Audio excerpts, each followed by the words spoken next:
भी रहस्यमयी और बेहद जरूरी है। बात हो रही है आरएन काओ और भारत की खुफिया एजेंसी रॉ की शुरुआत की। ये उस दौर की बात है जब नए डर और चुनौतियां सामने खड़ी थीं। ठीक उस वक्त एक ऐसी संस्था की नींव रखी गई जो आगे चलकर दुनिया की सबसे ताकतवर एजेंसियों में से एक बनने वाली थी।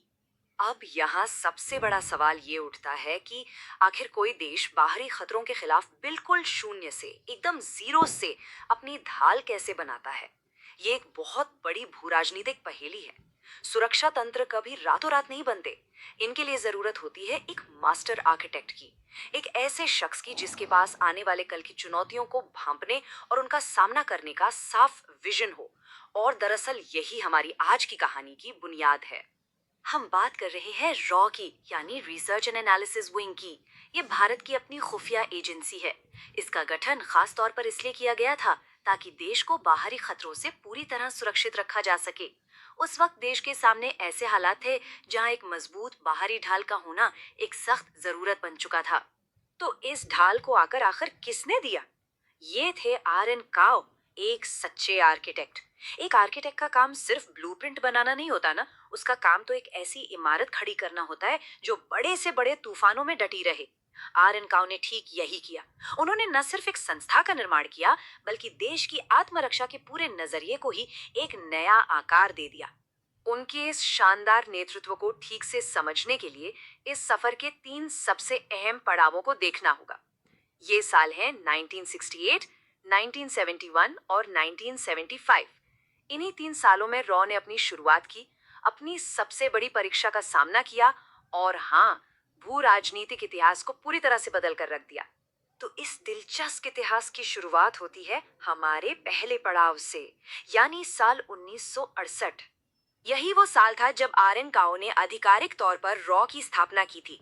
इसका सिर्फ एक लौता लक्ष्य था, बाहरी खतरों के खिलाफ देश को एकदम महफूज रखना। बिल्कुल शून्य से शुरू करके एक ऐसी सक्षम खुफिया एजेंसी खड़ी करना सच में अपने आप में एक बहुत बड़ी उपलब्धि थी। इसके बाद आता है साल 1971, भू राजनीतिक उथल पुथल का वो भारी दौर जो इस नई एजेंसी के लिए एक सबसे बड़ी परीक्षा बनकर सामने आया।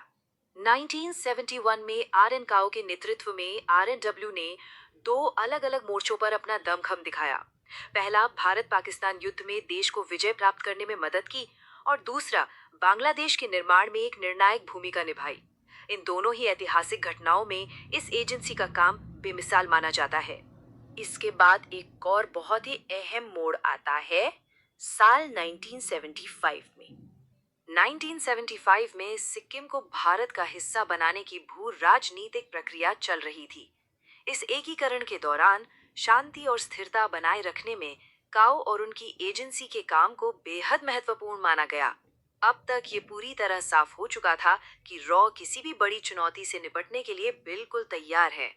इन खास सालों से थोड़ा आगे बढ़कर अगर इस नेतृत्व की पूरी रूपरेखा को देखा जाए तो समझ आता है कि एक महान आर्किटेक्ट सिर्फ इमारत नहीं बनाता, वो आगे काम करने का एक नया और असरदार तरीका भी विकसित करता है।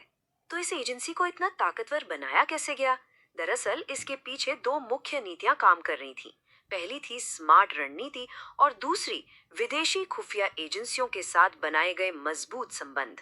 आरएन काओ ये अच्छी तरह समझ चुके थे कि आधुनिक खुफिया तंत्र की कामयाबी के लिए अंतर्राष्ट्रीय स्तर पर नेटवर्किंग करना सबसे जरूरी कड़ी है। इन बेहतरीन रणनीतियों और मजबूत नेतृत्व का ही नतीजा था कि रॉ आगे चलकर दुनिया की सबसे बेहतरीन खुफिया एजेंसीज में शुमार हो गई। 1968 में जो एक छोटे से विजन के रूप में शुरू हुआ था, उसने आगे चलकर एक ऐसी शक्तिशाली संस्था का रूप ले लिया जिसकी पूरी दुनिया में मिसाल दी जाती है। इस पूरे सफर के अंत में एक बात गहराई से सोचने पर मजबूर करती है। आधुनिक भू राजनीति को आकार देने वाले इन अनदेखे आर्किटेक्ट्स का दुनिया पर आखिर कितना स्थायी प्रभाव होता है? पर्दे के पीछे रहकर चुपचाप काम करने वाले ये निर्माता किसी देश के भविष्य को हमेशा के लिए कैसे बदल देते हैं? ये बिल्कुल एक ऐसा सवाल है जो ध्यान देने लायक है।